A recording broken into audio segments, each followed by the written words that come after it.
Hola, en este video vamos a referirnos a otro tema muy importante en la señalización intracelular, que es la fosforilación de proteínas. Veíamos en un video anterior que en los organismos multicelulares las células están rodeadas por un universo complejo desde el punto de vista químico, que está formado por otras células, por la sustancia extracelular formada por todas las células, y por moléculas solubles, segregadas también por elementos celulares. Tanto las moléculas solubles como las otras células, eh, la interacción a través de moléculas de adhesión y reconocimiento, y las proteínas y elementos de la matriz pueden constituir señales que afectan la fisiología y el comportamiento de estas células. Esas señales vimos que trabajan actuando sobre receptores ubicados en la membrana, eh, los cuales se activan y provocan eh, la estimulación de una serie de reacciones químicas que en conjunto llamamos vías de señalización intracelular, que son las que terminan, en definitiva, produciendo los efectos biológicos característicos de cada una de las señales. Esta flechita indica que hay algunas señales que no realizan todas estas vías, sino que simplemente pueden atravesar las membranas, moléculas pequeñas, lipofílicas, pero no vamos a hablar ahora de ellas.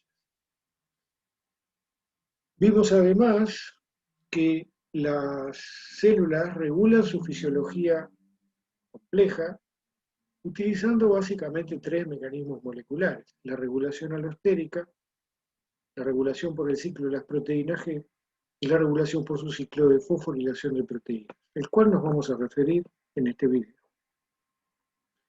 La fosforilación de proteínas es una reacción que pueden sufrir muchas proteínas, que consiste en que esta proteína incorpora un fosfato proveniente del ATP, pasando a ser una fosfoproteína.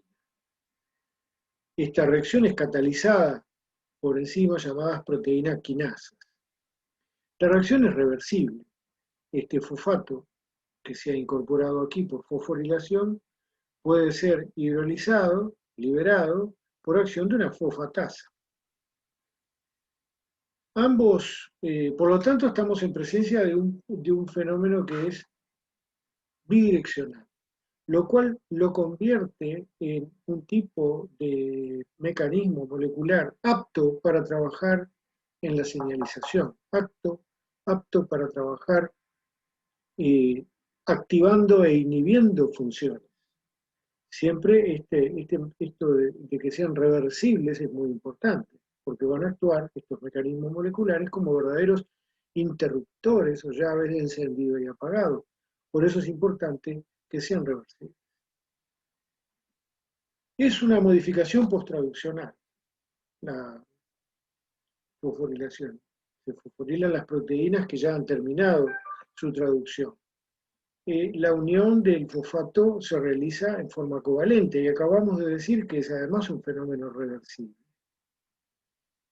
Consiste en la formación de una unión de tipo fosfoéster entre uno de los aminoácidos, un residuo aminoácidico de la proteína, y el fosfato gamma del ATP.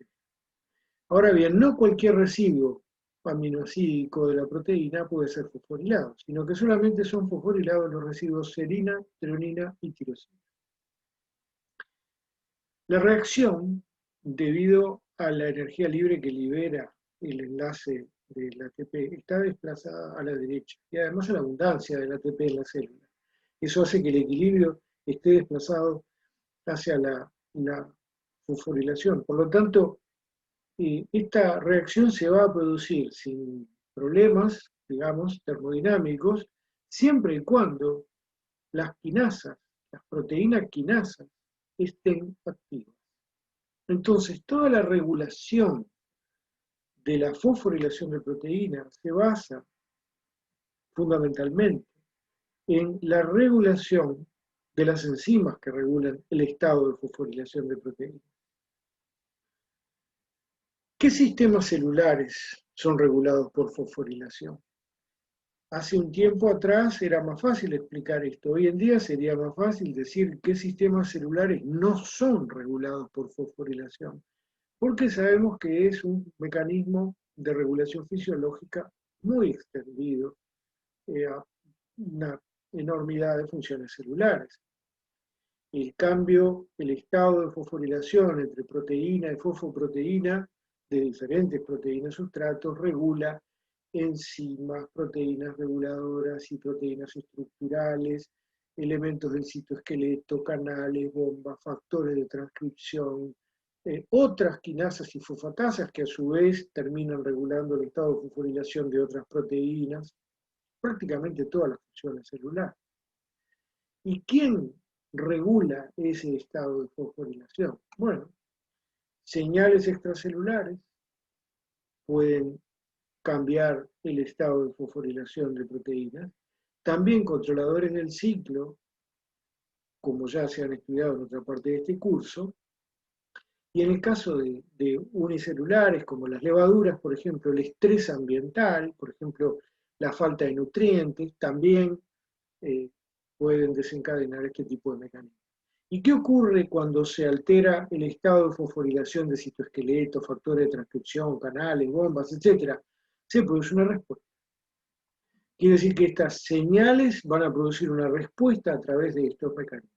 Vamos a tratar de entender cómo opera este fenómeno. Decíamos que serina, trionina y tirosina son los aminoácidos que pueden ser fosforilados. Son fosforilados por dos tipos de enzimas de proteína quinasas diferentes. Las tirosina quinasas, que catalizan la incorporación de fosfato en un residuo de tirosina, y las serina-trionina quinasas, que hacen lo mismo pero en residuos serina o trionina.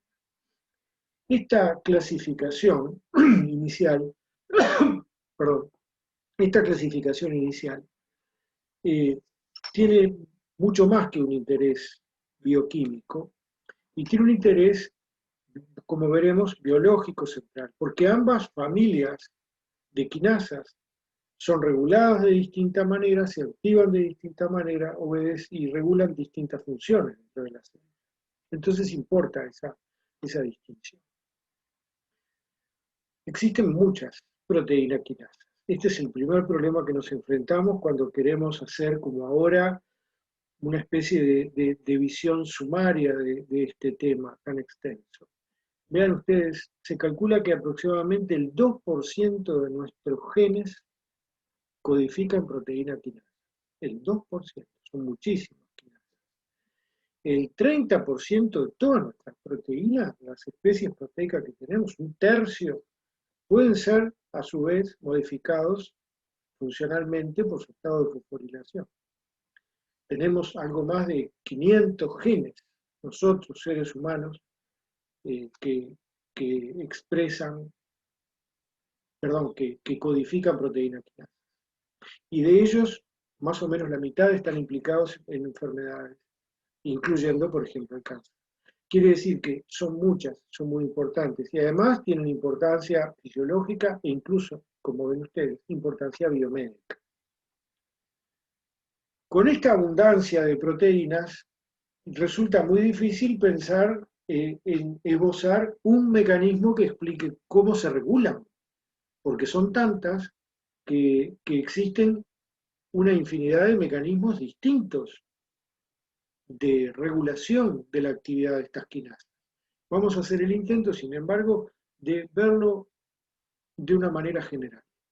Podríamos decir que las proteínas quinasas poseen dos estados, un estado inactivo y un estado activo. La diferencia la da la asociación con un activador, representado por esta figura en el dibujo, que lo que hace es asociarse con un sitio regulador y liberar un sitio catalítico para que actúe. Muchas veces el regulador y el sitio catalítico están en la misma cadena peptídica, otras veces están en cadenas peptídicas separadas, pero asociadas de distinto modo. Pero el concepto sería ese. tenemos un sitio catalítico reprimido por la unión con un regulador y la unión con un activador libera esa actividad catalítica. ¿Quién puede ser esta figura que está activando y liberar la quinasa y liberando su actividad? Pueden ser ciclinas, pueden ser segundos mensajeros, puede ser la unión con ligandos extracelulares en el caso de proteína quinasas receptores, o puede ser muchas veces la propia fosforilación de la quinasa. En el caso de las ciclinas, esta es nuestra quinasa inactiva y nuestra quinasa activa. La quinasa, como ven ustedes, pasa a un estado activado cuando se une con una proteína reguladora del ciclo celular denominada ciclina. De manera que cuando las células recorren su ciclo celular en distintas fases del ciclo, sintetizan ciclinas que son proteínas reguladoras de proteínas quinasas. Eso activa a estas proteínas quinasas. Luego las ciclinas son degradadas y eso hace que las quinasas se inactiven. Ustedes estudiaron ya algunas ciclinas y estudiaron quinasas dependientes de ciclinas, o CDK por su sigla en inglés. Bueno, este es el mecanismo. En este caso la ciclina estaría activando a la quinasa. El segundo caso son los segundos mensajeros. Los segundos mensajeros, en cambio, no son proteínas, sino que son moléculas muy pequeñas, como ácidos grasos, inositol fosfato, diacilglicerol, el calcio, algunos nucleótidos, pueden actuar como segundos mensajeros. Se unen al sitio regulador y liberan de esa manera la actividad catalítica por modulación alostérica. Por ejemplo, una señal puede unirse a un receptor y a través de una proteína G que vimos en otro video, activar una enzima productora de segundos mensajeros. Pongamos, por ejemplo, la adenilato ciclasa. El aumento de concentración citosólico de segundos mensajeros va a tener este efecto, va a activar de esta forma alguna quinasa de serina treonina. Las que se activan por este mecanismo son serina treonina. Un ejemplo, la proteína quinasa A. Una hormona, por ejemplo, puede actuar en un receptor de membrana asociado a una proteína G heterotrimérica, la cual puede activar a la adenilato ciclasa, que aumenta la producción de AMP cíclico, que es un segundo mensajero, a partir del ATP, y este AMP cíclico va a activar a esta proteína quinasa, que se llama quinasa A porque es proteína quinasa dependiente del AMP cíclico. La proteína quinasa A tendrá a su vez una serie importante de blancos efectores a nivel de la célula, que van desde factores de transcripción hasta canales de membrana. Tercera forma de activar una quinasa. Bueno, puede ser, tenemos que algunas quinasas que están ubicadas como proteínas transmembranas, tienen su dominio quinasa a nivel del citosol, pero tienen un dominio extracelular, que puede reconocer ligandos extracelulares, señales, por ejemplo, factores de crecimiento, factores de diferenciación, que se unen en forma específica a estos receptores y hacen que se active la quinasa. Las quinasas en este caso se activan por fosforilación, porque los dímeros que así se forman, o a veces tetrámeros, de proteínas similares, se fosforilan entre sí en un fenómeno que se denomina autofosforilación heteromolecular, porque cada una de estas moléculas fosforila a la otra, miembro del par o del tetrámero. Bien, acá vemos cómo la unión con un ligando extracelular puede determinar la activación de una quinasa a nivel citosólico. Aquí está explicado en un dibujito más o menos lo que yo les contaba. Tenemos monómeros inactivos, receptores, este es el dominio catalítico, y aquí vemos que ocurre por unión con el ligando extracelular la formación de un dímero, y como resultado, esta quinasa fosforila a esta otra, ambas quedan fosforiladas, aquí son esos puntos rojos, y eso provoca que las quinasas queden activas. Cuarto mecanismo, a menudo el más difícil de comprender porque las quinasas son enzimas que fosforilan, pero a su vez pueden regularse por fosforilación. Claro, por fosforilación por otra quinasa. Entonces tenemos una quinasa inactiva que puede ser fosforilada en distintos lugares de la molécula y eso provocar su activación. Obviamente que muchas veces se trata de la fosforilación por otras moléculas. Por ejemplo, este es el caso paradigmático de este tipo de mecanismo de activación. Aquí tenemos asociada a la membrana plasmática una tirosina quinasa citosólica denominada SRC. Se escribe SRC, sin la A. SRC, esta quinasa citosólica que todos tenemos en nuestras células, e incluso tenemos formas especiales en cerebro y plaquetas, se encuentra normalmente plegada sobre sí misma en una conformación como se representa aquí arriba, muy plegada, reprimida. Y ese dominio citosólico, acá catalítico, perdón, representado aquí por este color verde, se encuentra reprimido. Ahora bien, cuando esta quinasa, vean ustedes, se extiende, se libera, cambia su conformación, el sitio entonces queda en una conformación abierta y la enzima queda activa. Existe una fosforilación, un sitio de fosforilación en la tirosina 527 de la molécula.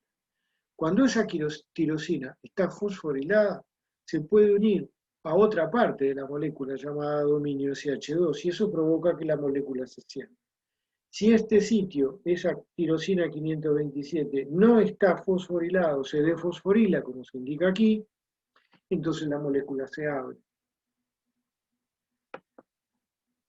Existe una mutación en una forma de SRC que hace que en lugar de tener aquí una tirosina, exista una fenilalanina. La fenilalanina no es susceptible de ser fosforilada. Por lo tanto, esta molécula de SRC, que aquí en lugar de tener una tirosina tenga una fenilalanina, siempre va a estar en esta configuración extendida, activada. Y el resultado es la producción de un sarcoma, de un cáncer, porque esta enzima regula fenómenos que tienen que ver con el ciclo celular y la diferenciación.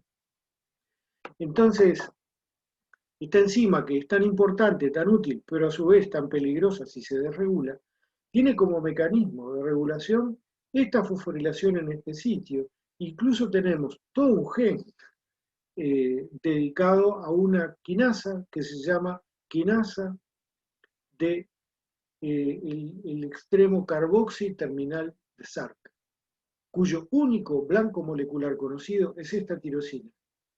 Tenemos un gen reservado para mantener a SRC con la tirosina 527 fosforilada y regular este sistema.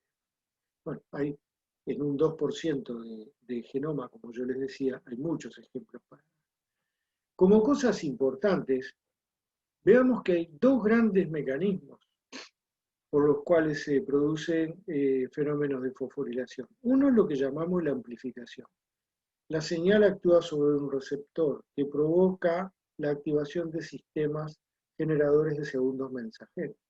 Los segundos mensajeros difunden en el citoplasma y afectan a numerosos ejemplares, numerosas moléculas de quinasas, y cada una de ellas tiene distintos blancos. Entonces, a partir de una señal se produce un fenómeno de amplificación muy importante. El otro tipo de sistema, en cambio, o también comienza con una señal que actúa en un receptor, pero en este caso el receptor suele actuar sobre una quinasa que puede modificar la actividad de una segunda quinasa, que a su vez modifica la actividad de una tercera quinasa, haciendo un fenómeno de cascada de quinasas y se llama señalización en cascada. Esta forma es más común en las tirosina quinasas y esta en las serinatrionina quinasas.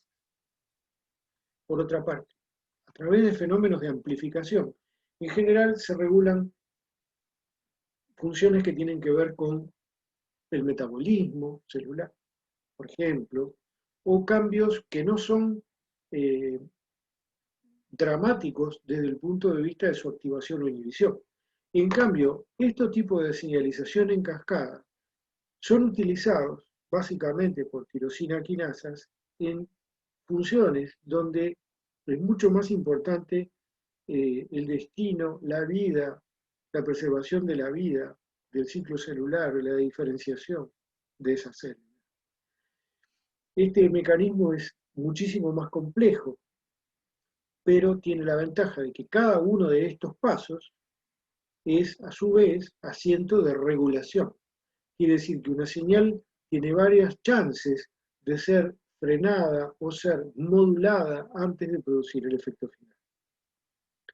Bien, en un próximo video vamos a ver un poco cómo trabajan estos fenómenos de la señalización en cascada.